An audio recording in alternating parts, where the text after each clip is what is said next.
अस्सलाम वालेकुम, मैं हूँ फराह इसहाक। कैथारसिस साइकोलॉजिकल टेक्निक्स में एक ऐसा तरीक़ाकार है जो कि हमारी जज्बाती सेहत के लिए या हमें जज्बाती तौर पर बेहतर महसूस करने के लिए मदद देता है। सिगमंड फ्राइड ने यह तरीक़ाकार पहली दफ़ा राइज किया था। उससे पहले भी इसके ऊपर काम हो रहा था, इससे मिलता जुलता काम हो रहा था, लेकिन एज थेरेप्यूटिक टेक्निक फ्राइड ने इसको इंट्रोड्यूस कराया। इंग्लिश लिटरेचर में हमें बहुत जिक्र मिलता है कैथारसिस के लफ्ज़ का।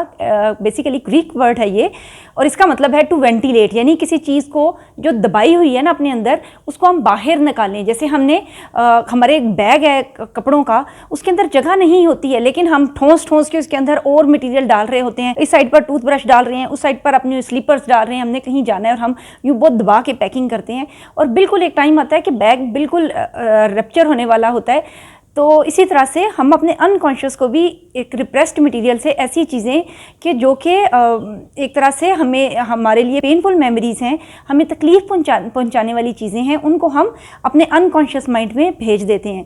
जब वो बहुत ज़्यादा भर जाती हैं ना, तो फिर ज़रूरत होती है कि हम उनमें से फालतू मटेरियल बाहर निकालें, हम उसकी सफाई करें और अपने अंदर स्पेस पैदा करें।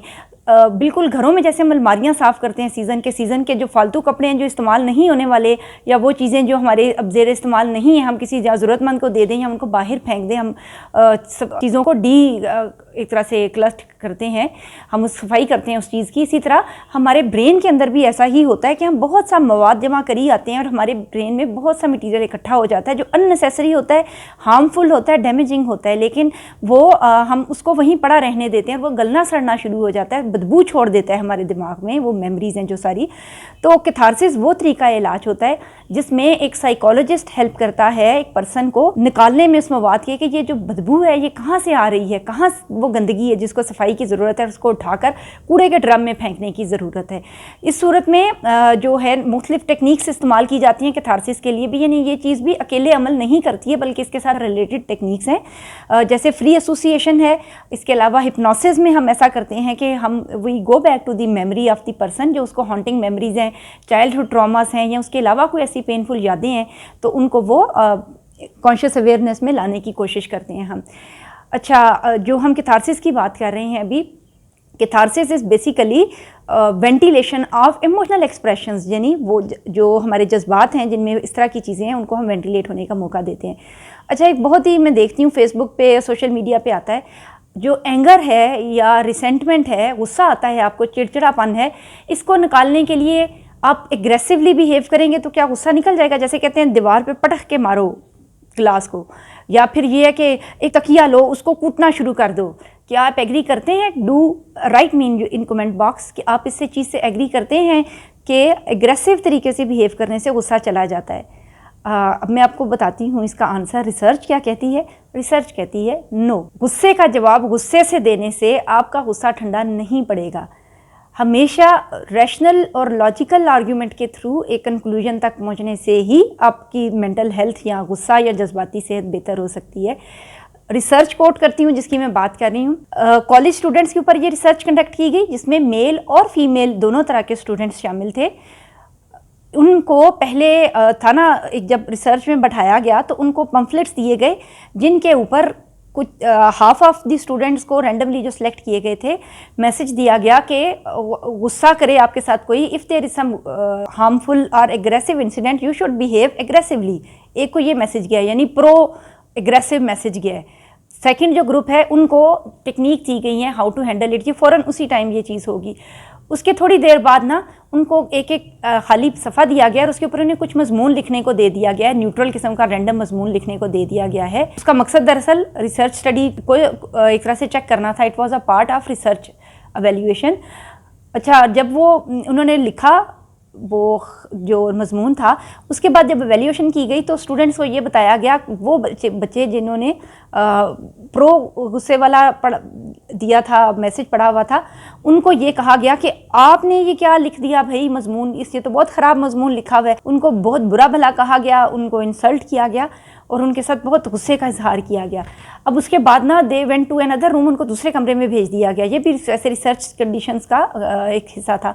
वहाँ पर ना इस तरह की ना कोई स्पोर्ट्स का सामान पड़ा हुआ था और there was a sand box as well, sand bag था जिस तरह का, जिसके साथ बॉक्सिंग खेलते हैं। तो जो फीमेल थी या मेल थे, उन्होंने अपने अपने तरीके से बहुत ज़्यादा गुस्से का इजहार किया। अब वो दूसरा ग्रुप जिनको अगेन यही बताया गया कि दे हैव नॉट रिटन दी ऐसे अप टू दी मार्क जो उनसे एक्सपेक्टेड था, और उनको भी इसी तरह से बिहेव किया गया। जब उनको इस तरह दूसरे रूम में भेजा गया तो जो उनका रिएक्शन नोट डाउन किया गया थ्रू वन मिरर टेक्निक, यानी उनको नज़र नहीं आ रहा था कि दे आर बीइंग ऑब्जर्व्ड, लेकिन उनको ऑब्जर्व किया जा रहा था। उन्होंने कम गुस्से का इजहार किया। इस तरह से ये पता चला कि जब हम किसी को उभारते हैं, इस चीज़ पे लगाते हैं कि आप गुस्से के अगर आपको गुस्सा आता है तो आप उसके बदले में गुस्सा करें तो आपका गुस्सा ठंडा होगा, ये चीज़ रिसर्च के थ्रू डिसप्रूव साबित होती है। यही रुझान हमें हर जगह नज़र आता है कि जब हम रैशनल आर्ग्यूमेंट के थ्रू अपना वेंटिलेट नहीं करते एंगर को, तो वो हमारी अपनी सेहत के लिए डैमेजिंग होता है। अच्छा, कैथारसिस है कि आज उर्दू और इंग्लिश लिटरेचर में इसका बहुत जिक्र मिलता है। अक्सर ना हम ऐसा करते हैं, मैं आपको डेली लाइफ की एग्जांपल देती हूँ कि अगर ना कोई पर्सन है जिसकी किसी नियर लव्ड वन की डेथ हुई है या वो किसी ट्रॉमेटिक एक्सपीरियंस से गुजरा है, और हम कहते हैं इसको बार बार मत याद दिलाओ, इसको मत बार बार छेड़ो, इसको याद नहीं कराओ ये चीज़, ये दोबारा वो उन्हीं मेमोरीज में जाएगा और ये इसके लिए पेनफुल होगा। और हम उसका दिल लुभाने के लिए ना कोई और चीज़ें कोशिश करते हैं, कहते हैं वो तुम्हें बाहर घुमा लाएँ, हम तुम्हें मूवी दिखा लाएँ, हम कोई भी हम उसको टेक्निक और बताती हैं, और उससे उस इंसिडेंट का तज़किरा करने की कोशिश नहीं करते हैं। Somehow during the initial period वो जो रिवाइवल ऑफ द मेमोरी है ना, उसको दोबारा याद करना और उसके बाद बॉडी को रिलैक्स स्टेट में लेकर आना, यानी आपने एक अपना ट्रॉमेटिक एक्सपीरियंस अपने जहन में लाया या बात कर रहे हैं अपने फ्रेंड से और उसकी बहुत सी डिटेल्स शेयर कर रहे हैं, और उसके बाद that friend makes you feel comfortable and normal, और आप उसके ऊपर बात करते हैं, आप कॉफ़ी ले रहे हैं साथ में और आपकी बॉडी रिलैक्स कर रही है, तो वो जो बैलेंस चीज़ है ना, वो कैथारसिस को हेल्प करेगा और आपको खुद भी सॉर्ट आउट होने में मदद देगा। उस चीज़ का तज़किरा ना करना सिरे से डिप्रेशन में ले जाएगा मेमोरीज़ को, और वो कुछ अरसे बाद वो वहाँ पर पड़े पड़े बदबू छोड़ जाएंगी। ये ऐसे ही है कि जैसे आप खाना ढक के हॉट पॉट में रख देते हैं और चेक नहीं करते हैं तो उसको फफूंदी लग जाती है।